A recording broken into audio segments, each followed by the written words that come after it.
Esaïe 61. Allons dans Ésaïe 61, Kuva ku murongo w'indwi. à partir du verset 7. Turabanza dusoma amajambo y'Imana. Nous allons d'abord lire la parole de Dieu.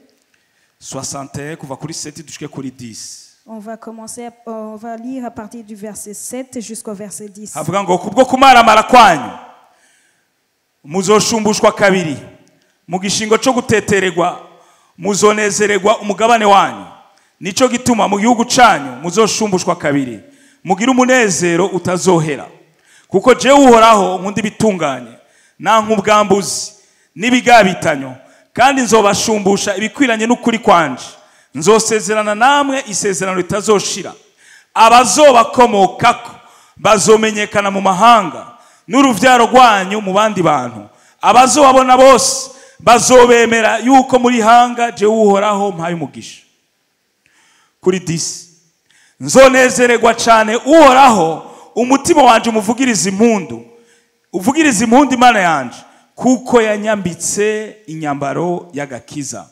akamfuka umutamana w'ubugororotsi nk'uko umukwe asazisha urugori ku muherezi kandi nk'uko umugeni asazisha udusharizo twiwe.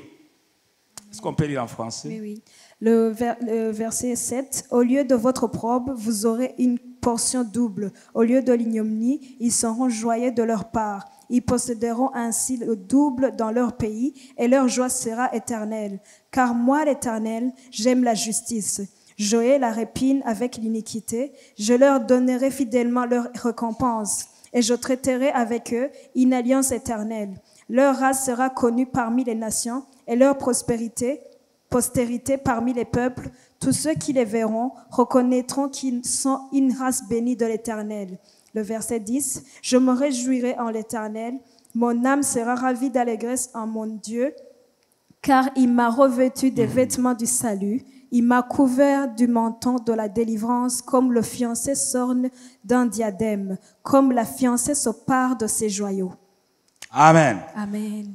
Tubandanye dusome muri Luka. Nous allons lire dans Luc, Kuva kuri 22. à partir du chapitre 22.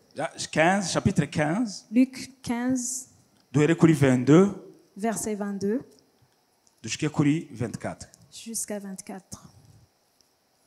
Ngo maze se abarira abashumba biwe ati nimuzane n'ingoga umwambaro uruti yindi mumwambike n'impeta ku rutoki n'inkweto ku birenge muzane na yashuri inuze muyibage tujye tuneze. Amen. Mais le Père dit à ses serviteurs, apporte vite la plus belle robe et l'en revête. Mettez-lui un anneau au doigt et des souliers aux pieds.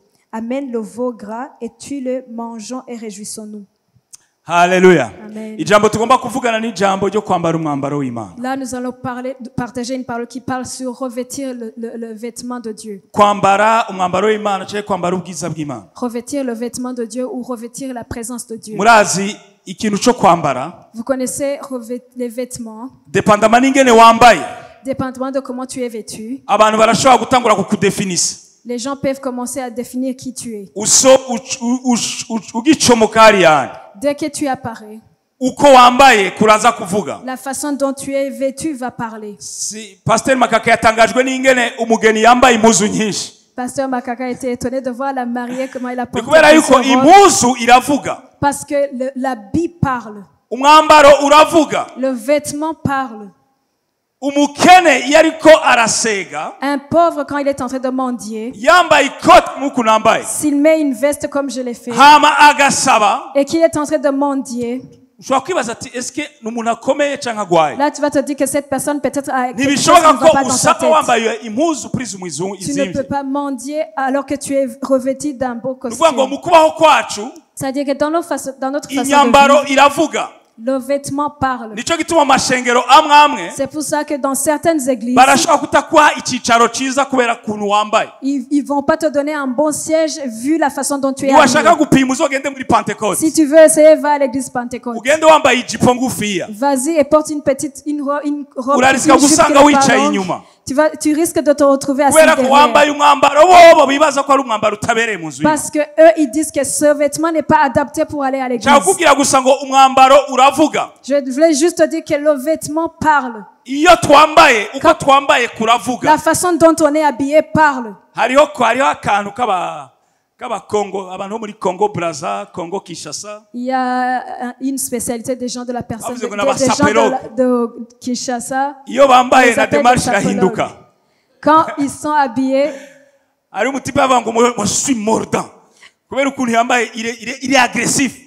alors il y a ceux qui disaient je suis mortant vu la façon dont il était habillé. Bisigura ngo ico twambaye kigira gute kiravuga. C'est-à-dire que ce que nous portons parle. Ninde ariko aranyumva? Qui comprend ce que je suis en train de Hallelujah. dire.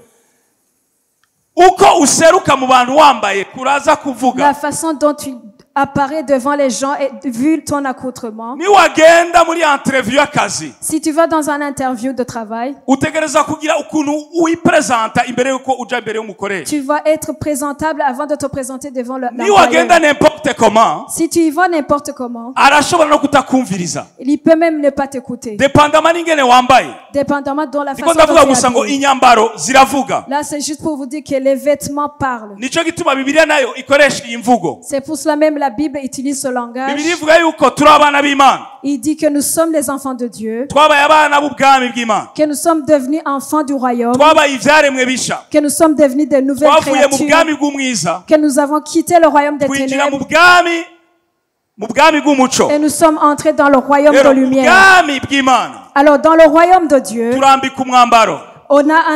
il y a un vêtement qu'on doit Uwo revêtir. mwambaro ugendana n'isezerano ryacu. Et ce vêtement est attaché à notre promesse. Amajambo twatangiye kwa gusoma On a commencé à lire dans Ésaïe, yavugishijwe n'umuvugishwa n'Imana Yesaya. qui ont été prophétisés par le prophète Ésaïe. Yesaya numwe mu bavugishwa n'Imana badasanzwe. Ésaïe était l'un des grands prophètes de Dieu Bakoze mu gihe kidasanzwe. qui ont travaillé dans un moment qui était Igihe spécial. Isirayeli kiraca mu gihe kigoye. Quand Israël passait par des moments difficiles. Kuko abanya-Isirayeli uko bimenye nuko bari baritahuye. Parce que les Israélites avaient compris qui ils étaient. Ko ari hanga ryera ryahezagiwe. Qu'ils étaient un peuple saint béni. Nico Imana yari yabavuze ko bava muri Egiputa. C'est ce que Dieu avait parlé sur leur vie quand ils ont quitté l'Égypte. Bagisohoka Egiputa bakaja bukuruzi. Quand ils ont quitté l'Égypte et qu'ils ont traversé, Imana yavuze ngo ni hanga ryera. Dieu a dit c'est un peuple saint.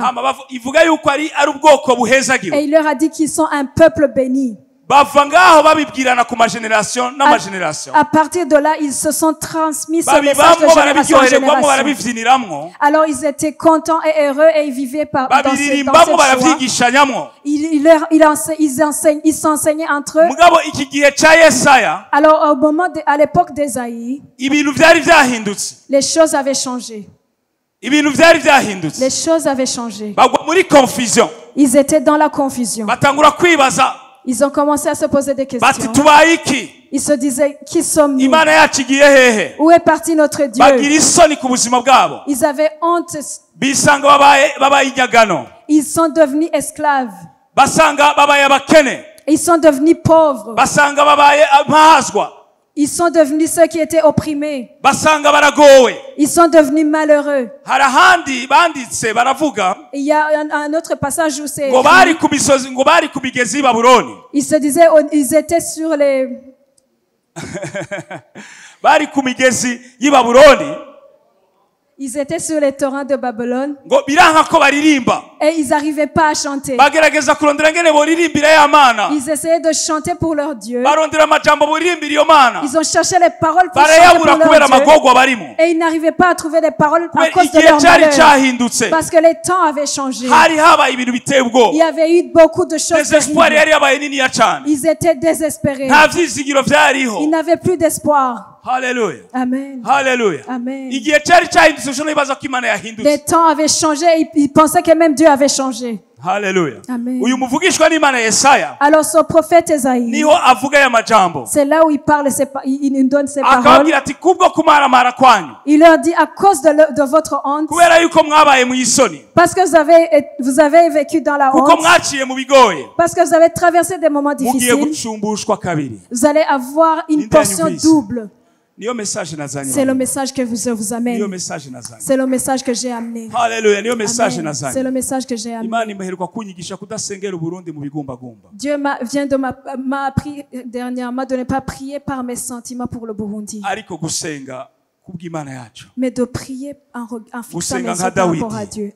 De prier comme David. Umuntu adasenga kubera ibintu bigoye, De ne pas prier quand les choses sont difficiles, ariko asenga kubera ko yama asenga. mais de prier parce qu'il prie tous les jours. Amen. Amen. Aravuga ngo ko kumaramara kwanyu mugiye gushumbushwa kabiri. Il dit qu'à cause de votre honte, vous allez avoir une double portion. Nariko ndibaza ngene Imana ishobora gushumbusha kabiri. Alors je me posais la question de Il savoir y en a comment qui Dieu va te disent donner une amajambo. double portion. Sanga Imana vy'ukuri irashobora gushumbusha n'inshuro zirenga zibiri. Dieu même peut donner plus qu'une double portion. Nibutsa abanyayisirayeli bari muri Egiputa. Je me suis rappelé des Israélites quand ils étaient en Bibiliya Égypte. ivuga ngo Imana yumva guhinda kw'amarira yabo. La Bible dit il a entendu leur cri. Irungika Mose kuja kubakura amaboko ya Farawo. Il a envoyé Moïse pour qu'il les retire des mains des pharaons. Ibimenyetso ca mbere, ica kabiri, ica gatatu, ica kane gushaka ku c'icenda. Il y a eu les signes, le premier, le deuxième, le troisième, le quatrième, cinquième, septième, jusqu'au Ikimenyetso neuvième. c'icumi itanga igishushanyo ry'umwagazi w'Imana. Au 10e signe, il a donné l'image de l'agneau de Dieu. Farawo arabarekura ku bw'amaraso. Pharaon les a laissés partir à cause du sang. Bamaze kurekirwa iba kwanza ku bavyita gute? Iba ugushumbushwa kwabo kwa mbere. Quand on les a libérés, c'était leur première Kuko nico bari basavye Imana. Amen. parce que c'est ce qu'ils avaient demandé à Dieu. Amen. Amen. Nico bari basavye Imana. C'est ce qu'ils avaient demandé Ko à baronka Dieu. liberté. Qu'ils soient libres. Ko bagenda mu gihugu babwiwe. Qu'ils aillent dans la terre Ariko que leur Imana avait promis. ibwira Mose na Aroni. Alors Dieu a dit à Moïse et Yavuga Aaron, ati rindira gato imbere ko il bagenda. a dit attendez avant qu'ils partent. Babwire bace mu mihana y'abantu babo. Dis-leur de passer dans les ménages, Bace mu mihana y'abanyegiputa. de passer dans les ménages des Umwe wese Égyptiens. agende ku muhana w'umubanyi wiwe. Que chacun entre dans le ménage de son voisin. Mwibuke ko bari abantu babahama, Rappelez-vous qu'ils étaient opprimés. bari abantu babanka, Ils les détestaient. bari abantu babagwanya, Ils les combattaient. mugabo batangura kuja muri iyo mihana. Mais ils ont commencé à entrer dans les ménages des Bashitsi voisins. basanga bambaye ubundi bwiza. Alors quand ils les ont vus, ils ont vu une autre gloire. Bari bambaye ubundi bwiza Imana Ils yabashizeko. étaient revêtus d'une autre gloire que Dieu leur Abanyegiputa bari avait donnée. bakibarabana nk'aba-esclave. Quand ils les voyaient, ils ne les voyaient plus comme des Bari esclaves. ko baraba nk'abandi bantu bafise ubwiza. Ils les voyaient comme des gens qui étaient revêtus d'une Batangura gloire. kubaha ifeza n'izahabu. Ils ont commencé à leur donner de l'or et de Batangura kubaha l'argent. ubutunzi n'ibindi vyose. Ils ont commencé à leur donner leur Abari richesse. aba-esclave Ceux qui étaient esclaves, bari baje kuba libre, ils venaient d'être kandi bari libérés baguye kandi kuba abatunzi. et ils allaient être des riches. Hama babona gusohoka ari abatunzi. Alors ils devaient partir étant Bene riches. data, Imana irashobora gushumbusha Frères kabiri. et sœurs, Dieu veut te donner une double Nubwo portion. ibintu bigoye, Même si c'est nubwo difficile, ibintu bimeze nabi, même si c'est iyi Mana yacu facile, izodushumbusha kabiri. notre Dieu va nous donner une double portion. Nubwo bisa nabi uno munsi, nubwo bisa nabi, Même si aujourd'hui ça se nubwo pas bien, bivugika nabi, même si nubwo bizwi nabi mu même mahanga, si tout le monde le connaît, te n'igihe connaît amahanga mal, yose abivuga même nabi. si tout le monde parle du mal de ces choses. Nabwiye umubosi wanje ku kazi, J'ai dit à mon boss au travail, ndamubwira ko nzoja muri vacances. je lui ai dit je vais aller en Hama vacances. ndamubwira ko nzoja i Burundi. Je lui ai dit je vais aller au Burundi. Atangura kurondera Burundi kuri map. Il a commencé à chercher le Burundi sur la carte. Arabubura. Il n'a pas vu le Uyu Burundi. mugabo yaje mu gitondo. Et Ngo le Burundi ça se trouve où? il est venu le matin, il m'a dit, au Burundi, Burihe. Ndamubwira wa Burundi. J'ai dit, est-ce que tu as cherché? Oui, ngo ambwiye Burundi ngo moi c'était la première fois. Il a dit, tu m'as parlé du Burundi, mais c'était la première Kutagize fois. Google. Ngo sinavyumvire. Je lui ai dit, pourquoi tu n'as pas Bon, cherché bon, sur Google. Google? Il a dit, est-ce que ça se trouve sur Google? Ahejeje araza arambwira ngo nagahugu gatoyi. Après, il est venu, il m'a dit, c'est un tout petit pays. Ngo nico gihugu ca mbere kw'isi kigowe. C'est le pays le plus pauvre. Ndamubwira nico gihugu ca mbere gitunze. Je lui ai dit, non, non, c'est le pays le plus Kuko riche. gitunze abana nka twe. Parce qu'il a la richesse, il a des enfants comme nous. Imana irashobora gushumbusha. Dieu peut te récompenser. Imana irashobora gushumbisha twebwe bene data. Il peut nous récompenser, frères et sœurs. Ariko hari ico Imana igomba nakunze umuntu yavuze hano. Mais il y a ce que Dieu exige. J'ai aimé ce que quelqu'un a dit ici. Ngo kubwo kumaramara kwanyu nzobashumbusha kabiri. Il a dit, à cause de votre honte, je vais vous donner une double portion. Mu gishingo cyo guteteregwa muzonezerwa. À la place de la malheur, vous allez avoir la joie. Ku murongo w'umunani aravuga ngo kuko uhoraho nkunda ibitunganye. Il a dit, je suis l'Éternel et j'aime Nanga ubwambuzi. j'aime la justice. Nanga ibigabitanyo. Je n'aime pas l'iniquité. Kandi nzobashumbusha ibikwiranye n'ukuri kwanje. Et je vous donnerai selon ma vérité. Ma Hallelujah. justice. Hallelujah. Amen. Niki Imana itugombako ko C'est ça twambara que umwambaro wayo. Dieu veut que nous revêtions. Igomba nimba hari umuntu umwe canke babiri Il veut que s'il y a une personne ou deux, bizera ko Imana ari umwami w'agakiza, ari umwami w'ubugingo bwacu, qui croient que Dieu est le roi et le Seigneur de notre vie, kugira ngo ahagarare. pour qu'il se lève. Imana ntirikirondera benshi Dieu ne cherche pas beaucoup de kandi personnes. ntirikirondera amashengero menshi, Et il ne cherche pas beaucoup mugabo Imana d'églises. ikirarondera umuntu Mais le Seigneur cherche une ashobora seule guhagarara mu personne kirengero qui peut se tenir à la brèche kugira ngo ihindure amateka pour yo changer, muri iyi region, pour changer l'histoire de la ihindure région. amateka yo muri ino region. Pour changer l'histoire de la région. Ku murongo w'icenda avuga ngo abazobakomoka ko bazomenyekana. Au 9e verset, il dit que ceux qui sortiront de vous seront reconnus.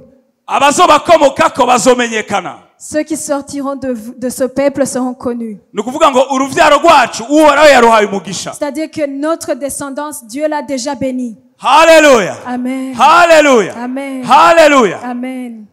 Uruvyaro rwacu uhoraho yaruhaye umugisha. Notre descendance, Dieu l'a bénie. Nimba mwibuka Isirayeli, Si tu te rappelles des Israélites, baragiye bagenda benshi ari abana batoyi, ils sont partis, la plupart étaient encore jeunes. bagenda barira, Ils partaient en pleurant. mugabo hageze ko bubaka Isirayeli Mais quand c'était le temps de bagaruka ari construire ihanga Israël, rikomeye cyane, ils sont revenus étant ata un muntu peuple n'umwe ashobora puissant, kurihagarara imbere. que personne ne pouvait se tenir devant ce peuple. uhoraho agiye bajya bose bariko baragenda, agiye kubagarukana kugira ngo ahindure amateka ya kino gihugu. L'Éternel va ramener tous ceux qui sont en train de partir pour changer l'histoire de cette nation. Ninde yanyumvise kandi? Qui a compris ce que je viens Ninde de dire? yanyumvise kandi? Qui a compris ce que je viens de Ninde dire? yanyumvise kandi? Qui a compris ce que je viens de dire? Bazobamenya. Ils vous connaîtront. Bazomenya ko muri abantu banje, Ils reconnaîtront que vous êtes mon peuple. kandi bazomenya ko muri abantu nahaye umugisha. Ils reconnaîtront que vous êtes bénis. Mugabo birasaba ko twambara umwambaro w'Imana. Mais là, nous devons revêtir le vêtement de Dieu.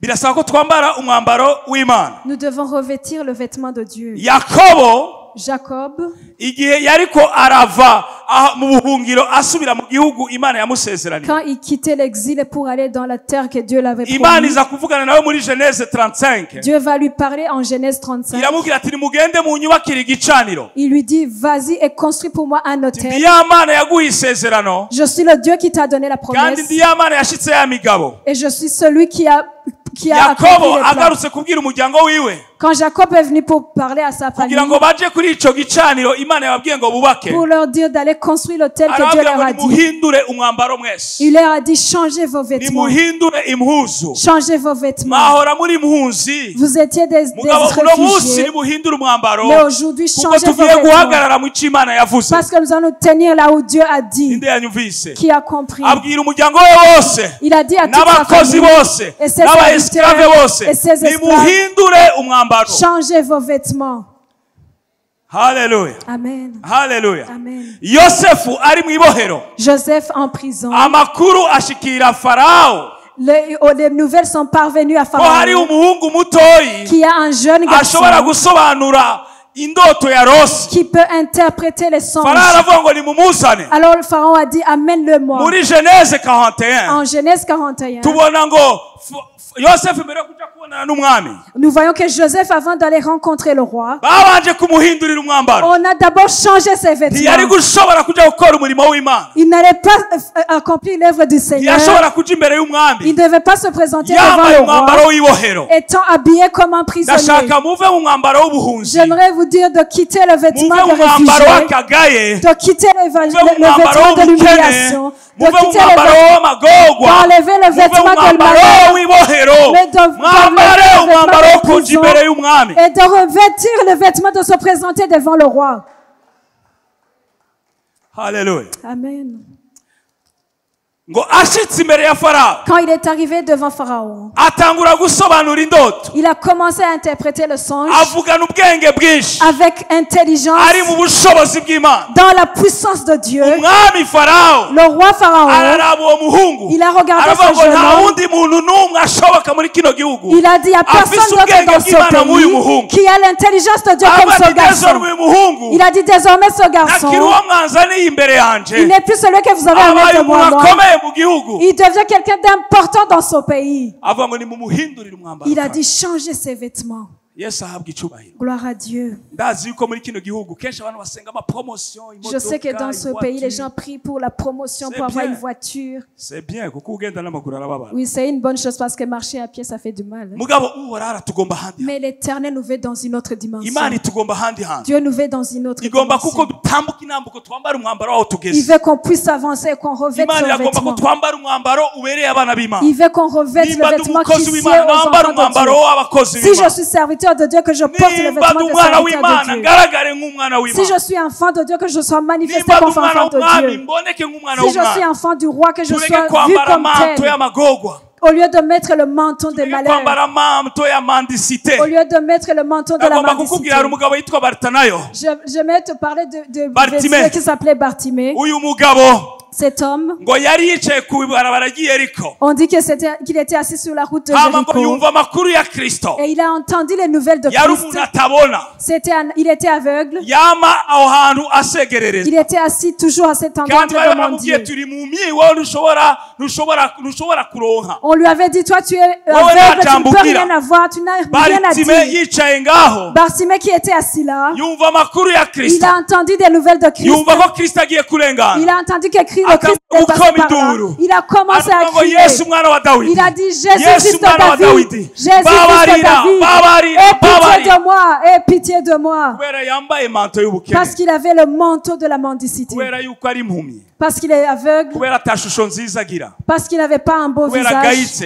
Parce qu'il Bakavuga était ngo ceceka. sous-estimé. Ceceka. On lui disait, chut, Ceceka tais-toi. wewe. Reka Tais-toi. kugorana. Arrête de déranger le maître. Ariko bandanya guhamagara Il a Yesu mwana continué wa de Dawidi. crier, Yesu mwana wa Jésus, Dawidi. fils de David, Babarira. aie pitié de moi. Ijwi ryiwe rigenda rishikira Et Yesu. sa voix est parvenue jusqu'à Yesu Jésus. aravuga ngo nimumuzane. Et Jésus a dit, amène-le-moi. Nimumuzane. Amène-le-moi. Ba bandi bariko baramubwira ngo ceceka. Ceux qui lui disaient, tais-toi. Aramubwira ati haguruka rero. Ils ont dit, ok, Haguruka maintenant lève-toi. araguhamagaye. Maintenant il Bibiliya t'appelle. imbwira ngo imbere yo kugenda yabanje kwikura cya kimanto. La Bible nous dit qu'avant de partir, il a d'abord jeté son manteau. Abanza gukura cya kimanto kinuka. Il a d'abord enlevé le manteau qui sentait Abanza gukura mauvais. ya manto ya mandisite. Il a enlevé le manteau de la Akura ya manto yo mendicité. gusegerereza. Il a enlevé le manteau de Akura ya la manto mendicité. y'ubukene. Il a enlevé le manteau de Aravuga la ngo pauvreté. kwamamagaye. Il a dit, comme il m'appelle, Kwamamagaye. Ko comme il yamenye. m'appelle, Ko yanyumvise. puisqu'il Ubuzima m'a bwanjye entendu, burahindutse. ma vie a changé.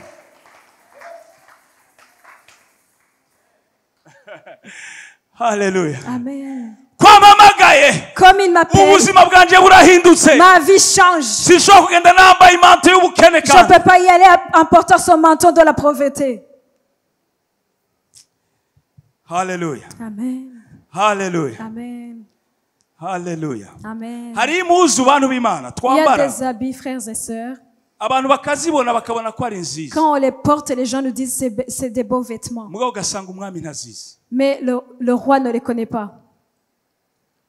Turabona umugabo tutazi izina muri Bibiliya. Nous voyons un homme qu'on ne connaît pas le nom dans la Bible, Yabana n'umukene yitwa Lazaro. qui habitait avec un pauvre qui s'appelait Yahora arira Lazare. ku meza nziza. Et il mangeait sur une belle table.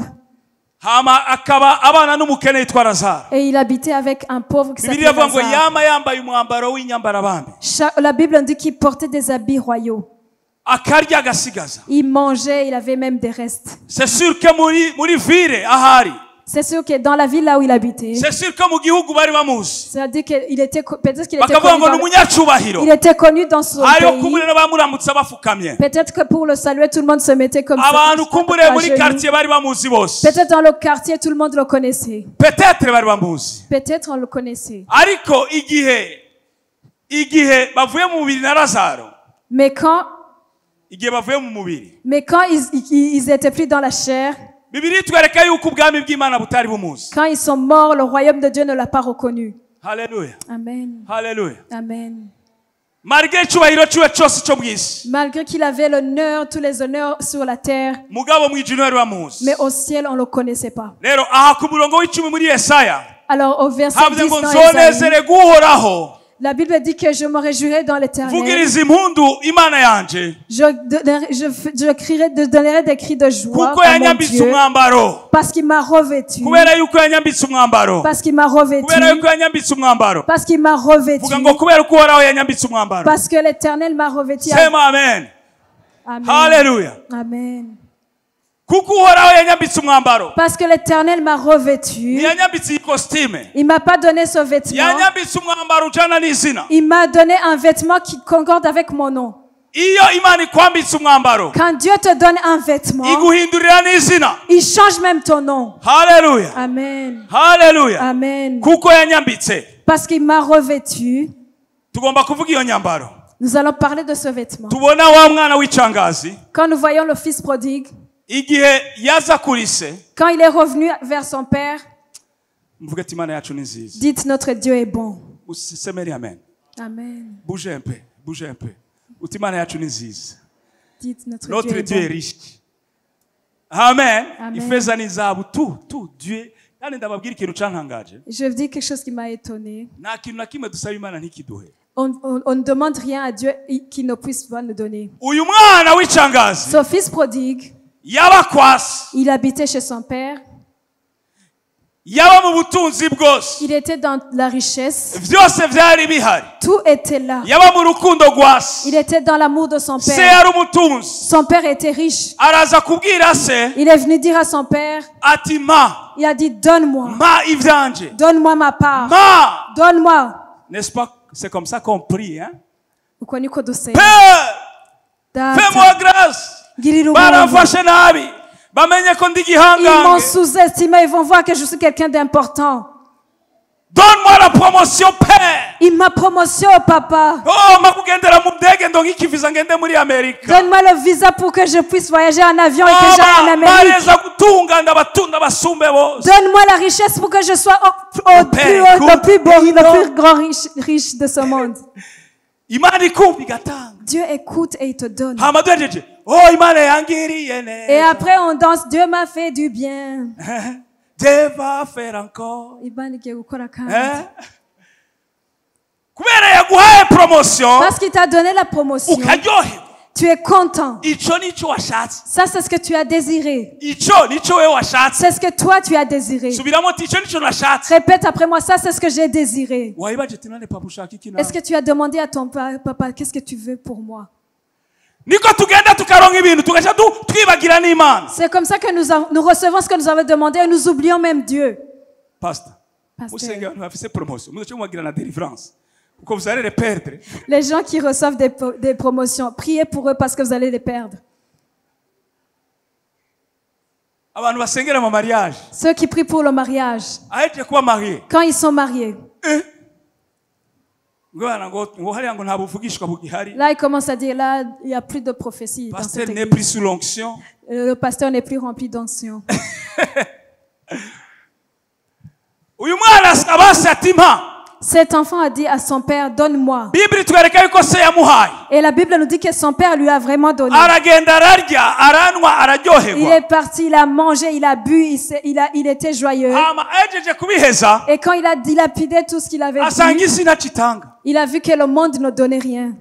semeni amen Dites Amen. musikasiriki Ne vous fâchez pas. musikasiriki amuko murakura amatunda ya Ne vous fâchez niba pas. muriko murarya ivyamwa by'ibivuye mu isi Si vous mangez les fruits de ce qui vient de la mubimenye terre, isi naco ifise iduha sache que le monde n'a rien à nous nico donner. gituma isi dukwiye kuba tuyifisemo ubutunzi mubwo turi muri kristo yesu C'est-à-dire que nous devons avoir des richesses ici dans le monde, mais nous si devons être en ubutunzi Christ. buvuga imana yacu C'est pas la richesse qui parle de si notre Dieu. ubutunzi buvuga imana C'est pas yacu notre richesse qui parle nico de Dieu. turi muri kristo Mais yesu c'est ce kivuga que nous imana sommes en Jésus-Christ qui parle de Dieu. haleluya Amen. haleluya Amen. nanse ngo ntibashavure Je ne voulais pas les fâcher. isi naco ifise iduha Le monde n'a rien à nous donner. uyu muhungu wabihejeje byose Quand il a fini de tout dilapider, ce yagiye jeune yambaye homme, imanto y'umwana w'umutunzi il est parti en portant le manteau de l'enfant du riche. agenda yambaye imanto y'umutunzi Il portait le manteau de la richesse. mugabo ageze muri porcheri yambara manto y'umupfu Mais quand il est arrivé à la porcherie, il a revêtu le menton de la mort. yavuye mu bwiza aja mu kibi Il a quitté la gloire, il est allé yavuye dans mu le bwami malheur. bw'imana yinjira mu bwami Il bw'isi a quitté le royaume de Dieu, il est entré dans le royaume du ahejeje monde. asanga aranuka Après, il sentait qu'il puait. semeni amen Dites Amen. semeni amen. Amen. Nico gituma Bibiliya ivuga ngo agaruka kwa se. C'est pour ça que la Bible dit qu'il est revenu vers son Agaruka père. kwa se. Il est revenu vers son Aya père. makuru ndazi ko muyazi. Je sais que vous connaissez Mugo cette ndashaka histoire. kuraba ikintu kimwe. Mais j'aimerais vous dire une chose Bibiliya ici. ivuga ngo papa wiwe amubonye, se amubonye. La Bible dit que quand son père l'a vu, Ikintu ca mbere yirutse la kumusanganira. première chose qu'il a fait, il a Yirutse couru vers kumusanganira. lui. Il a couru vers lui. Amwakirana ya manto nyene. Et il lui a donné il a accueilli avec le menton. Aramwakirana ya manto Il nyene. a accueilli avec le menton qu'il avait. Umwana atangiye kuvuga, Quand son fils a commencé à se parler, avuga ati nimurindire. Dieu a dit attendez. Ahamagara abashumba. Il a appelé les Ahamagara serviteurs. abashumba ba pasteur. Il a appelé les serviteurs, les pasteurs. Ahamagara aba pasteur. Il a appelé les pasteurs. Ahamagara aba prophètes. Il a appelé les Ahamagara aba prophètes. évangélistes. Il a appelé les Arahamagara, évangélistes. ati nimumwambike. Il a dit, Nimumwambike. revêtez-lui, Nimumwambike. revêtez-lui, Nimumwambike impuzu isumba izindi zose. Revêtez-lui la meilleure robe. Nimumwambike impuzu isanzwe. Ne lui mettez pas un simple habit, Mwambike umwambaro usumba izindi mais zose. mettez-lui l'habit qui est le plus beau de tous. Mumwambike. Mais revêtez-lui. Ikigira kabiri. Deuxième chose, Akura impeta yiwe. il a enlevé son murondera anneau. impeta. Il a dit Murondera cherche- impeta muri bijoti. Akura impeta yiwe. Il n'a pas dit chercher une bague dans la Arayimuha. bijouterie, mais il a donné la bague qu'il Ngaya avait, amaraso il a yanje donné. y'isezerano risha. Il a donné une nouvelle Ngaya amaraso alliance. y'isezerano C'est risha. le sang de la nouvelle alliance. Haleluya. Amen. Amwinjiza kandi mu isezerano. Il a encore fait Aramubwira entrer dans la promesse. ntusubire kugira ubwoba. Il a dit n'aie pas Ntuzoba peur. umushumba. Tu ne seras plus Ntuzoba esclave. w'inyuma. Tu ne Ntacyo seras pas tuzoguharurako. Nta kibi On tuzokwitira. va plus voir le mal en toi. Ntituzokurabira mu makosa On ne va wakoze. pas regarder les erreurs du passé. Tuzokurabira mu byaha wabayemo. Nous n'allons pas regarder les péchés que tu as commis dans Tuzokurabira le mu passé. rukundo no mu isezerano. Mais nous allons te regarder au travers de l'amour de l'alliance. Semeni amen. Dites Amen. Ikigira gatatu. La troisième Aravuga ngo chose, muzane n'ingweto. il a dit amenez des souliers. Muzane n'ingweto. Amène même des souliers. Umwambike inkweto. Et donnez-lui Mumuhe ibirato. donne-lui des Umubiriza chaussures. yambaye umwambaro w'agakiza. Maintenant il porte le Yambaye vêtement du isezerano salut. kuri we. Il y a une Nimumuhe alliance sur sa n'inkweto. vie. Maintenant donne-lui des souliers Zisymboliza ibikorwa byiza. qui symbolisent les bonnes œuvres. Mumushire mu bikorwa akore. Mettez-lui dans les œuvres. Mufate umugabo nka Evode. Qui a Prenez un déconné. homme comme Évode Qui a déconné. qui avait dévié, qui avait déconné, Yakoze amafuti yose. qui a fait toutes les Umwambike gaffes. inkweto. Mettez-lui des akore. chaussures. Sema amen. Amen. Rero data arashaka kutwambika umwambaro wiwe. Alors le Père veut nous revêtir de son vêtement. Ishengero ryarambuye umwambaro. L'Église a enlevé le vêtement. Ishengero L'Église. ryagiye kwambara umwambaro w'isi. L'Église a revêtu le vêtement du monde. Ngomba kuvuga iyo myambaro itatu n'ingona Je vais vous n'ingoga. parler de ces trois vêtements vite. Uhoraho arashaka ko twambara umwambaro. L'Éternel veut qu'on puisse revêtir le vêtement. Umwambaro wa mbere Le premier vêtement, n'uyu mwambaro twasomye muri Yesaya igice cya 31. c'est le vêtement qu'on a lu dans Ésaïe 61. Havuga ngo nzohimbaza nzoneze guhoraho umutima wanje uvugiriza impundu Imana yanje kuko yanyambitse umwambaro w'agakiza. Qui dit que je louerai l'Éternel parce qu'il m'a revêti le vêtement du salut. Haleluya. Amen. Turashaka kuba mu isezerano ry'Imana. Nous voulons être dans la promesse de Dieu. Dieu. Est-ce que nous voulons nous tenir dans les promesses de Dieu? Nidusubire kwambara umwambaro w'agakiza. Revêtons le vêtement du Ninde salut. agakiza kagitera isoni? Qui a honte du salut? Ninde agafite isoni Qui a z'agakiza? toujours honte du salut? Akuna. Il n'y a personne. Abantu bavuga ngo urumva ngo je nsengera ari kuri Carpos. Il y a ceux qui disent, moi je prie à Carpos, De temps en temps. mais de temps en temps, Ahuye na pasteur usengera sengera muri Carpos. quand il rencontre le pasteur, moi je prie à l'église Carpos. We mbega biyeri we usengera. Quand il rencontre quelqu'un dans le monde, de temps en temps, Buhoro buhoro ibintu by'abakizwa gase là, exagere. les trucs des protestants là, c'est Mwambaro exagéré. mwambaro w'agakiza. Revêtez le vêtement du ko muri abana b'Imana. Et assurez que muri vous êtes kino des enfants gihugu. de Dieu. Mwamaze Kristo Tenez-vous dans ce pays comme ceux yabacunguye qui connaissent akabakura Christ, mu byaha. qui ont été Mwamaze sauvés uwo des mwami péchés. ashobora guhindura amateka ya kino Et gihugu. invoquer le Seigneur qui peut changer l'histoire de ce pays. Mwambaro mwambaro w'agakiza. Revêtez le vêtement de salut. Mwasime ko mwakijijwe. Assumez que vous êtes nés de nouveau. Bahamagara muvuge ngo twaramenye Imana. Si on vous appelle, twebwe twarakijijwe. Dites que vous êtes nés de nouveau. Niba batwara mu bitari byo. Si on vous amène dans des choses, si on vous amène dans des magouilles, dites nous on ne se compromet pas parce qu'on est des enfants de Dieu. Hallelujah. Amen. umwambaro wa mbere n'umwambaro w'agakiza. Le premier vêtement, c'est le vêtement de salut. Umwambaro wa kabiri Le deuxième vêtement, wanditse ngaha nyene c'est écrit ici même. ngo akamfuka umutamana w'ubugororotsi. Il m'a couvert du manteau de la délivrance. Haleluya. Amen. Bwana asifiwe. Amen. Bwana asifiwe. Amen. Yesu ahabwa icyubahiro. Gloire à Umwambaro Dieu. w'ubugororotsi ari amadeba twari dutevyemwo n'abandi. Le vêtement de la justice, il y a des débats dans lesquels on était. Kubera yuko bamwe bibaza ati ubugororotsi ntibushoboka ku Parce qu'il y a ceux qui se disent non, c'est impossible d'être juste. abandi bakavuga bati Et d'autres disent, twahamagara ubugororotsi. on a été appelé à être juste.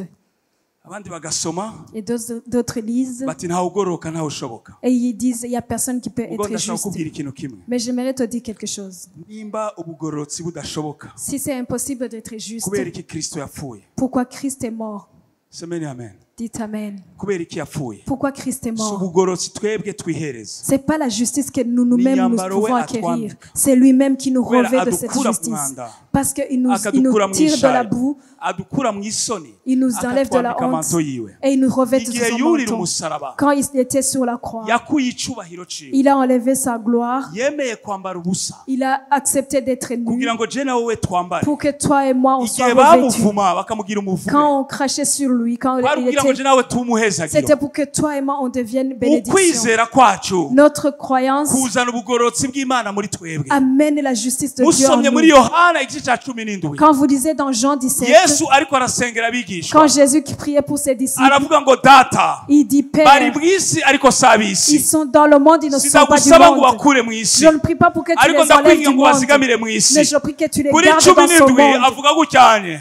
En ngo 17, data ngo ubeze il dit ngo Père, ubeze mu kuri sanctifie-les ubeze en mu justice, kuri en ubeze mu justice. kuri Sa- ubeze mu kuri kuko sanctifie-les en ukuri justice. ari ijambo ryawe. parce que la justice est ta parole. Mama Bwana kubariki. Que Dieu te bénisse, maman. Watubwiye yuko dusubira mu ijambo. Tu nous as dit de retourner dans la parole. Iri jambo niwo muco duhindura. La parole, c'est la La lumière qui nous faiblesse yo change. kutaba mu ijambo La faiblesse ne n'est pas être dans la bituma twambara parole. imyambaro itari iwacu. Il fait que nous revêtions des vêtements qui ne sont pas à nous. Pasteur Makaka yabivuze. Pasteur Makaka l'a dit. Nari kumwe n'umwana ku Igitega. J'étais avec un enfant à Gitega. Ama turadiskita ku bintu byahasengera. On discutait sur son église. Turadiskita ku kintu kivuga ngo je suis dans ton esprit. On a discuté sur quelque chose qui dit je suis dans ton esprit. Si un homme arrive dans mon esprit, Si un homme est dans mon Dieu esprit, sera où? Imana Je izobirihe. m'excuse là, je ne sais pas en quel mot vyumva. Dieu sera où? Imana izobirihe. Il faut me pardonner hein? Si vous n'êtes pas d'accord avec moi. Moi je veux partir. Mumbabarire nimba mutabyemeranya nanjye ndaza kugenda ndaza kwisubira iyo mvuye. Ndashaka kubabwiza ukuri. J'aimerais vous dire Ukeneye la kuba mu vérité. ijambo kuko ijambo ni mpemu. Vous devez demeurer dans la parole parce que la Personne. parole est esprit. Nta n'umwe azovuga ngo ari muri mpemu atari mu ijambo. Personne ne peut dire il est dans l'esprit s'il n'est pas dans la Kuko parole. mpemu azoshingira inaha ijambo. Parce que l'esprit va Kandi ijambo témoigner rizoshingira pour inaha la mpemu. parole. Et la Kuko parole va mpemu ni témoigner Imana, pour ijambo ni l'esprit. mpemu. Parce que la parole Ntawe est ushobora kuba muri l'esprit. mpemu Personne ne peut être dans l'esprit atari mu ijambo. s'il n'est pas dans la parole. Kandi ivyo mpemu akora Et ce que l'esprit fait, tubimenyeshwa n'ijambo. nous le connaissons au travers de la parole. Semeni amen. Amen. Semeni amen. Amen. Haleluya. Amen. Hariyo abantu bitiranya kuba mu ngabire no kuba muri mpemu. Il y a ceux qui confondent être dans un don et être dans l'esprit. Urashobora kuba mu ngabire utari muri mpemu. Tu peux œuvrer dans le don sans être dans l'esprit. Nico gituma uri mu ngabire akwiye kuba no muri mpemu. C'est pour ça celui qui œuvre dans son don Kuko doit être urashobora aussi dans l'esprit. gucanganyikirwa n'ingabire ukibaza kuri igihangange kandi Imana itari mu vyawe. Tu veux penser que c'est ton don qui t'aide alors que Dieu n'est pas avec toi. Pasteur, Pasteur. umugabo yitwa Salomo Un homme qui s'appelle Salomon, yatanguranye n'Imana. qui a commencé avec Dieu. Imana iramuha amasezerano meza. Dieu lui a donné beaucoup de promesses. Imana imuha ibirenze ivyo yasavye. Dieu lui a donné au-delà de ce qu'il Iramubwira a ngo nzokuma demandé. ndi kumwe nawe. Dieu lui a promis qu'il Iramubwira sera ati toujours mugabo avec ibi lui. nibi Mais il lui a dit ça et ça et ça et ça. Ne touche pas. ahejeje afata vya bindi Imana yamubuza Après, il a pris tout ce que Dieu lui avait interdit. azana abagore azana Il ibigirwamana a amené azana des ibintu byose. femmes, il a amené des idoles. Bibiliya iriko iramunyereka Quand la Bible me montre cet homme, yanyeretse ko yabandanije kuba umugabo rurangiranwa. la Bible me dit que cet homme a continué à être un homme abo umugabo célèbre. rurangiranwa. Un homme Tous célèbre. les princesses du monde baza kurondera babone Salomo. Des princesses venaient le chercher pour abami voir n'abapresse Salomon. baza kurondera babone Des rois Salomo. venaient chercher Salomon. abantu barariye amafaranga kugira ngo babone Les Salomo. gens payaient de l'argent pour voir Les gens Salomon. parlaient de sa beauté. Alors, bakavuga ngo il umugabo a w'igitangaza. il disait un homme yari extraordinaire. yabaye rurangiranwa ku Il isi. était célèbre sur la yabaye terre. umutunzi rurangiranwa ku Il isi. était le plus riche. mugabo ndagomba kukubwiza ukuri. Mais je te dis la muri vérité. ivyo bintu byose Au travers de toutes imana ces ntiyari choses, ikirimwo. Dieu n'était pas dedans. bisigura ngo urashobora gushayininga mu ngabire C'est-à-dire que tu peux briller dans ton don ukaba rurangiranwa et être célèbre ariko imana itarimo. alors que Dieu n'est pas avec toi. ingabire iratanga visibilité. Le don peut te donner la mugabo visibilité. ingabire ntitransforma mu bugingo bwacu. Mais le don ne peut pas nico transformer gituma nos vies. tugomba kwakira yesu neza C'est pour ça qu'on doit bien tukambara recevoir umwambaro Jésus, w'agakiza revêtir le vêtement du tukinjira mu salut, mwambaro w'ubugororotsi entrer dans le kugira vêtement ngo de la ubugingo justice bwacu buhinduke. pour que nos vies uko biri changent. kose Parce que tout- ingabire zacu ziri kumwe natwe. Malgré ce qu'on a, les dons restent avec nous. Amen.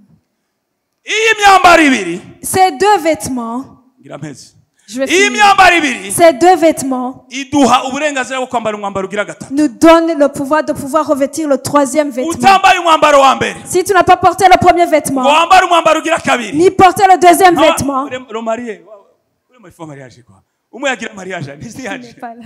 ari muri no imana imuhezagire yambaye imyambaro Que itatu. Dieu le bénisse qui porte ces trois vêtements. utambaye umwambaro wa mbere Si tu n'as pas porté le premier vêtement, wambara umwambaro ugira ni kabiri le deuxième vêtement, ntushobora kwambara umwambaro ugira tu gatatu. ne peux pas porter le troisième vêtement. semeni amen. Dites Amen. umwambaro ugira gatatu ni Le umwambaro troisième w'ubushobozi. vêtement, c'est le vêtement de la puissance. umwambaro ugira gatatu ni Le umwambaro troisième w'ubushobozi. vêtement, c'est le vêtement de la puissance. soma mu gifaransa niho bivuga neza. Luc chapitre 4 verset 14. Nous allons le lire en français. Luc 14, verset 4:14. 4, verset 14. Oui. mu kirundi babitraduje nabi. Jésus, revêtu de la puissance de l'Esprit, retourna en Galilée et sa renommée se répandit dans tout le pays. yesu ngo yambaye umwambaro w'ubushobozi. Jésus, revêtu de la puissance de l'Esprit. yambaye umwambaro w'ubushobozi Jésus, ngo revêtu de asubira i la galilaya puissance. ari mu bushobozi. Il est retourné en Galilée, il était dans la puissance. aravuga ngo henda bahaye ubushobozi. Il a dit, je vous donne henda bahaye la puissance. ubushobozi. Je vous donne la ndabahaye puissance. ubushobozi Je bwo vous donne la guhonya inzoka na puissance. sikorupiyo. henda bahaye ubushobozi Donc, icyo marchez sur muzobahambura le ku serpent et isi la serpente. no mu ijuru kizoba Tout ce que kibambura. vous allez henda faire bahaye dans le ciel ubushobozi sera fermé ngo sur la kristo terre. yadusigiye ubushobozi. Je vous donne la puissance. Jésus-Christ nous a laissé la puissance. ubushobozi bwo kwiyambura ibitugora. La puissance ubushobozi bwo de revêtir kwirukana de tout ce qui nous abadayimoni. dérange. ubushobozi bwo gusenga. La puissance ubushobozi de bwo prier. gukorera imana. La puissance ubushobozi de- bwo kubaho muri kristo. La puissance d'être en ubushobozi Christ. bw'uburyo bwose. La puissance de toutes sortes, de toute forme. haleluya. Amen. yesu ahabwa icyubahiro. Gloire à Dieu. umviriza aho dukura ubushobozi. Écoute-moi là où nous tirons notre puissance. yesu abwira abigishwa Jésus a dit à ses muri disciples, acte chapitre 1 kuva ku murongo w'indwi n'umunani. dans Actes chapitre 1, du verset 1er jusqu'au verset 8, arabwira ngo nimugende i yerusalemu. il a dit, va à Jérusalem. ninde yosubiramo tugende i yerusalemu. Répétez avec moi, va à Jérusalem. ugende i yerusalemu. Va à Jérusalem. mugende i yerusalemu. Allez à Jérusalem. karpos musubire i yerusalemu. Caripos, retournez à Jérusalem. bujumbura musubire i yerusalemu. Bujumbura, retournez à genda mubwire abantu Jérusalem. mu mihana basubire i yerusalemu. Va dire dans les ménages que les gens retournent à kubera na Jérusalem. kristo yaragiye aravuga ubutumwa amavire yose. Parce que Christ a prêché partout dans beaucoup de Hama, villes. arabwira intumwa Et il a dit à ses disciples, dukwiye gusubira i yerusalemu. nous devons retourner à Jérusalem. dutegerezwa gusubira i On yerusalemu. doit retourner à kuko niyo isezerano Jérusalem. ritegeza gusohora. Parce que c'est là où la promesse va mugende s'accomplir. murindire i yerusalemu. Allez et attendez à mugende Jérusalem. murindire i yerusalemu. Allez et attendez à Jérusalem. nimwashika i yerusalemu Quand vous serez à Jérusalem, ubushobozi buzomanuka. la puissance Mpwemu descendra. yera azoza. Le Saint-Esprit muzoronka viendra. ubushobozi. Vous allez recevoir I une Yerusalemu, puissance i à Yerusalemu, Jérusalem. i À Yerusalemu. Jérusalem. yerusalemu ni hehe? À Jérusalem, c'est où? nimugura itike. N'achetez pas un yerusalemu ni billet. mu ishengero ry'imana. Jérusalem, c'est dans la maison. c'est à l'église. C'est à l'église. mugende mubwire abahevye yerusalemu Dites à tous ceux qui ont abandonné bati na wa Jérusalem. wundi ari kuri betisayida Dites même à celui qui est à yerusalemu Bethsaida, il dit, basubire i Yerusalemu dis-lui de kuko revenir mpemu à yera Jérusalem, azobazako parce que baronke Saint-Esprit viendra ubushobozi. sur eux et ils recevront la puissance. Ikintu ca mbere La première bari i chose, Yerusalemu ils barakoranye ceux qui étaient à Jérusalem se sont mis ensemble. barakoranye. Ils se sont mis ensemble. Ikigira kabiri La deuxième chose, barasenga. ils priaient. Ikigira gatatu Et la troisième chose, ubushobozi buramanuka. la puissance est descendue. Ubushobozi La buramanuka. puissance est Bantu descendue. b'Imana, Peuple de Dieu. abantu ntibakiba mu ishengero, Les gens ne sont plus dans l'église. abantu ntibagishaka ishengero, Les gens ne veulent plus l'église. abantu ntibagikorera Imana mu Les gens ishengero, ne veulent plus servir le Seigneur dans abantu l'église. ntibakigomba kuba munsi y'uburongozi bw'abungeri. Les gens ne veulent plus être sous l'autorité des serviteurs. Abantu basigaye basimba ngaha mu Burundi, Les gens viennent ici au Burundi. bari abakristo hariya muri Canada, Ils étaient chrétiens au Canada. bakagaruka ari abapotre. Quand ils reviennent étant Wewe des ntiwari apôtres. bwagire na protocole, Tu n'as même pas servi dans le wewe protocole. ntiwari bwasengere n'injya Tu n'as même jamais prié pour le repas. ugarukanye igihete tugikoreshe. Igihete ni corps pastoral. Ah, tu reviens avec le col pastoral. C'est di bordere bantu b'Imana. Kubera abantu batigeze baba i Yerusalemu, ubu ngaho i Bujumbura ni aventure Ceux tout. qui n'ont jamais vécu Abantu kunywa à amabido Jérusalem. n'amabido y'amazi mugira mumeneka amada kubera kunywa amazi mutazi Vous yavuye. buvez beaucoup d'eau, de l'eau. Babasiga amavuta mutazi On nimbara vous a y'ingurube oint nimbara y'imene. Babasiga murarushe. Donc vous d'huile, je ne sais pas si Kuko abantu c'est base quelle huile, kuguma mais i vous êtes Yerusalemu ngo fatigués. bigishwe ijambo Parce que ry'Imana. vous ne voulez pas rester à Jérusalem et apprendre la parole Mwari de muzi Dieu. ko udashobora gukorera Imana bidahereye i Yerusalemu. Est-ce que vous saviez que tu ne peux pas servir le Uzananye Seigneur si ça hehe, ne commence pas uzananye. par Jérusalem? Wavukiye he, D'où wakuriye est-ce que tu vas he. venir? Tu as L'éducation, grandi où? Tu es l'éducation. né où? Utarezwe na rera. Si tu n'as jamais été éduqué, tu ne vas pas éduquer. Utize niyigisha. Si tu n'as pas été enseigné, Nicyo on peut gituma hari pas enseigner. portere. Des bandits en cravate. C'est- Ah, excusez. Excusez. Ni kubera yuko C'est pas- abantu ntibigeze baba i Yerusalemu. Les gens n'ont jamais vécu à Jérusalem. Il commence à se tromper. Agakizwa n'umusaga agasimba i Nairobi. Il commence à se tromper. Et aujourd'hui, il est né de Wagiye uri qui mu va à badayimoni ushobora Nairobi. kugarukanya abadayimoni fois 100. Tu vas partir et tu vas avoir des démons et les démons vont se multiplier et va avoir Yesu avuga ngo une centaine. nimusubire i Yerusalemu, mugende murindire i Yerusalemu. Jésus nous dit de retourner à Jérusalem et d'attendre là-bas. bajya abagabo ntibari bakijijwe. Là, vous pouvez dire ces gens ne t'étaient pas sauvés. Bajya abagabo bari babonye urupfu. Ces hommes avaient Wa vu Kristo no la kuzuka mort kwiwe. de Jésus-Christ et sa Ni résurrection. ukuvuga ngo bari gushobora gutemanya, n'est-ce pas? C'est-à-dire qu'ils pouvaient témoigner. Bari basize ibintu byabo byose, Ils avaient tout laissé. barakurikira Yesu. Ils ont suivi Jésus. Abo bagabo Ces hommes, bari babonye Yesu akora ils ibitangaza, ont vu Jésus opérer des nabone miracles. barabiguta ko barabikora. Ils ont eux-mêmes goûté, ils ont même opéré des Mugabo miracles. ishuri ry'Imana Mais l'école de Dieu rirababwira ngo nimusubire i Yerusalemu, leur a dit de retourner à Jérusalem, murindire et d'attendre- mukwize byose kugira ngo mubi ibyabona bifite. d'avoir tout pour être des témoins parfaits. Mugende mubwire abantu bagaruke mu ishengero ry'Imana. Dites aux gens de revenir dans la maison du Seigneur. Mubwire abantu bicare mu ishengero batekereze. Dis à ceux qui sont assis dans l'église, Mubabwire barindire isaha y'Imana. dis-leur d'attendre le temps de Bumviriza Dieu, abungere. d'écouter les serviteurs de Bumviriza Dieu, abungere. d'écouter les pasteurs. Isaha y'Imana nticererwa. Le temps de Igihe Dieu cyabo kizoza. n'est jamais, Ariko Dieu n'est jamais en nitutaba retard, mais leur temps va arriver. nitutaba muri Yerusalemu, Mais si on n'est pas à Jérusalem, ntidushobora kwambara umwambaro ugira on ne peut gatatu. pas revêtir le troisième vêtement. Ntidushobora kwambara umwambaro ugira On ne gatatu. peut pas revêtir le troisième Ubushobozi. vêtement, le vêtement de la puissance. Ndarangije. Je termine par là.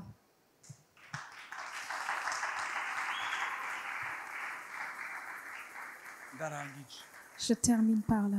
Ndumva ashaka kuguhamagara. Je vais faire un appel. Umukozi w'Imana dusengere. Je vais appeler le serviteur de Dieu pour qu'il Ushobora prie kuba pour nous. ubimazemo imyaka myinshi. Peut-être ça fait beaucoup d'années que tu vis dans cette situation. Utembera gusa peut-être. Peut-être tu es venu ici comme visiteur. Wacu uvuga ati ngege nje kuraba hariya ngene basenga. Tu as dit, je vais voir comment on prie à Carpos. Mugabo ngomba kukubwira uno munsi n'isaha yawe. Mais je te dis, aujourd'hui, c'est ton jour. Isezerano ry'Imana riri ku buzima bwawe. La promesse de Dieu est Mugabo sur Imana ta birasaba vie. ko winjira neza. Mais Dieu te demande Wambara d'entrer umwambaro vraiment w'Imana. et de revêtir Wambara le umwambaro vêtement de Dieu. w'agakiza. De revêtir le Nagomba vêtement du kugutumira salut. uno munsi. J'aimerais Nturabe t'inviter uri ku aujourd'hui. ruhande rwawe. Ne regarde pas celui Uze qui est assis twambare à côté ivyambagwa de toi. vy'Imana. Venons et Cyangwa revêtons le ushobora kuba vêtement de warigeze kuba Dieu. uvyambaye. Peut-être qu'un jour tu as revêtu le vêtement Ama de Dieu. uravyiyambura. Mais que un jour tu as enlevé ce Kubera uvuga ngo vêtement. barankomerekeje. Parce que tu as dit, ils m'ont blessé. Abakristo no gukomereka. Les chrétiens avec les Ikibabaje blessures. barakomereka ntibakira. Ce qui est malheureux, c'est qu'ils sont blessés, mais ils ne guérissent jamais. Baratsitara ntibasubira gutambuka. Et c'est- Twe twarandu apa Bujumbura Ici à ugikwara. Bujumbura. Ucuramasa ivyondo. Akubita kuno unakontinue football.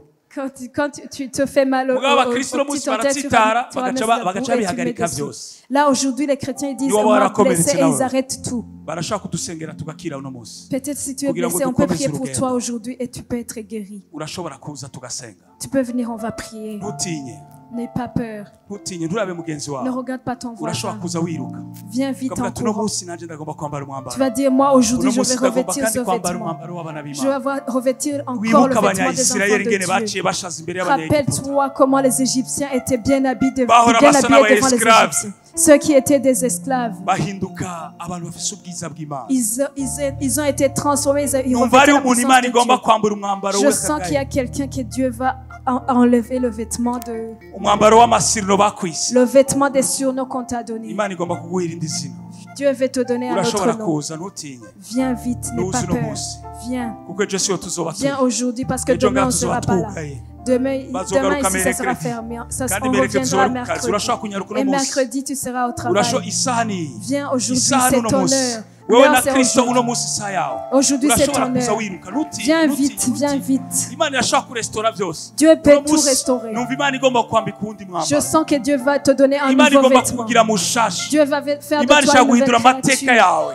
Dieu va Imana changer igomba ton guhindura histoire. ibyawe. Dieu va Hari changer izina tes bakwise. histoires. Il y Hari a un nom ukuntu qu'on t'a bakuravye. donné. Ariko Il y a- Imana iragomba kukwambika ukundi gushasha. Il y a ce qu'on t'a dit, mais Dieu va te revêtir un nouveau ndacarindiriye undi vêtement. muntu J'attends encore une personne yacitse intege arabiheba. qui est découragée. Umuntu yacitse intege Qui est découragée. urashobora kuza wiruka. Viens devant. ntutinye ingo wiruka. N'aie pas peur. Viens vite Wewe en wacitse courant. intege. Toi qui es découragé. uza uriruka uza Viens uriruka. vite en wewe courant. wacitse intege n'ubusa. Toi qui es découragé. Ah, haleluya. Amen. numva undi muntu afite ikintu kiremereye ku mutima Il y wiwe. a encore quelqu'un qui a Umuntu afite une ikintu lourdeur dans kiremereye. son cœur. leopardo yaranse Il- wamurushe kubera ko uremerewe mu Il mutima. n'arrive pas à pardonner. Tu as une Urashaka lourdeur kuza. dans ton cœur. Viens reka devant. ndakubwira ikintu kimwe. Je te dis quelque chose. hariho ibintu bidushikako Il y a des choses qui se kuko passent dans Kristo nos ariko vies. atujana ahantu heza. Parce que Christ hariho veut nous ibintu amener bitubako nka kuba kwa dans yosefu un meilleur kuko endroit. yesu ariko ashaka kuduhuza n'abandi Il y a bantu. des choses qui nous arrivent comme azadushikana Joseph parce que Dieu umwami nous fait mu rencontrer des byicaro bonnes byiza. personnes. Parce que ibyo Dieu veut nous donner dans des bakomerekeje bonnes places. uno munsi nta kibazo kandi bifiseko.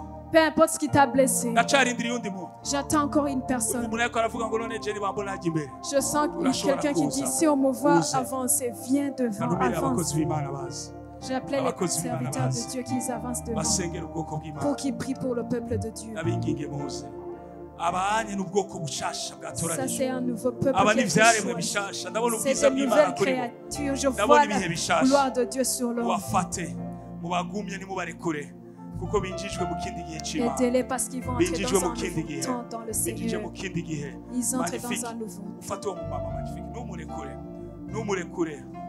haleluya haleluya. karibu pastor karibu dusengere abantu ku Mana.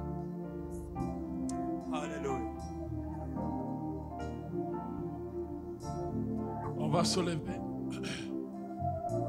Peut-être il y a des gens qui n'ont pas saisi l'appel. Reka duhaguruke kumbura ngira batumvise On va se lever umuhamagaro. ensemble. Reka duhaguruke twese hamwe. Je demande à tout le monde de se lever. Ngira nsaba abantu bose bahaguruke. Il y a des gens qui n'ont pas encore saisi peut-être l'appel. Kumbure hari abatatahuye umuhamagaro. Il a dit les gens qui veulent être revêtus de la justice de Dieu. Yavuze ngo abashaka kwambikwa Le vêtement de la ukugororoka justice. kw'Imana. Impuzu C'est y'ukugororoka. Dieu qui va parler à ta place. Iyo mana iza gufata ikibanza C'est Dieu qui cyawe. va se tenir à ta place. Imana igiye guhagarara mu gishingo La cyawe. honte que tu avais, Ya soni wari ufise. la honte qu'on a mis sur ta vie, Ya soni bashira ku buzima la bwawe. honte qui est venue dans tes affaires, Ya soni ryaza mu byawe. la honte qui est venue avec ton statut Ya présent. soni ryaza kubera icuruhu. Aujourd'hui, Dieu veut te revêtir Uno munsi Imana igira isubire kukwambika un nouveau vêtement impuzu nshasha où il va effacer la honte. aho igiye guhanagura Et isoni il nous dit que tu auras une double mesure. kandi ikatubwira yuko ugiye kubironka Ce igihe que tangabo tu kabiri. demandais, Ibyo wasabye le Seigneur va te donner une double mesure. Imana igiye kubiguha ibihe tangabo Et kabiri. ce matin, Kino gitondo il y a une onction de double mesure. hariho amavuta Il y a une y'ibihe onction tangabo qui va te kabiri. permettre d'accélérer, Hariho amavuta agiye de kugufasha kwinjira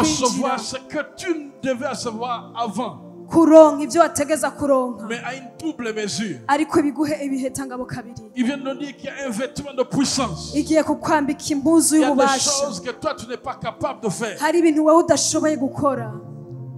Aujourd'hui, Dieu veut te revêtir ce vêtement. uno munsi Imana igiye kukwambika iyo mpuzu. J'avais pensé que tout le monde allait avancer. Nari niyumvira ko bose baza kwegera Parce que nous imbere. tous, nous avons besoin de ce vêtement. Kubera twese turakeneye iyo Un mpuzu. vêtement qui nous permet de faire des choses Iyo mpuzu idushoboza gukora par sa force. ibintu bidaciye mu nkomezi Il dit que zacu. nous allons marcher sous des scorpions Ibi bitubwira ngo twagiriye Sur ku des nzoka na serpents. scorpion et que nous allons chasser des démons. kandi ko twirukanye abadayimoni. Cette puissance est sur ta vie. Ubwo bubasha buri ku Et buzima bwawe. aujourd'hui, nous voulons revêtir ce vêtement. Uno munsi rero tugomba Où kwambara dans iyo nos maisons, mpuzu. nous chassons les démons. Mu nzu zacu twirukana Où abadayimoni. dans nos maisons, nous confessons la puissance de Aho Dieu. mu nzu zacu twatura ububasha Dans nos maisons, bw'Imana. nous allons appeler Aho mu mazu yacu les choses turahamagara qui n'existent pas. ibintu bitabari. Où dans nos maisons, nous allons commencer Aho mu mazu yacu tugiye à gutangura exécuter la volonté de Dieu gukora ubugombe par la bw'Imana puissance de Dieu. biciye mu bubasha bw'Imana. Et ce matin, si tu veux être revêtu Kino gitondo nimba ushaka de ce kwambikwa vêtement de puissance, iyo mpuzu y'ububasha, je demande de t'avancer aussi. genda gusabe nawe wegera imbere. Si tu veux recevoir Nimba ushaka kwakira cette double portion, iyo- cette double mesure, niba washaka kwakira izo ngezo tu zibiri, peux t'avancer aussi. urashaka kwegera imbere nawe.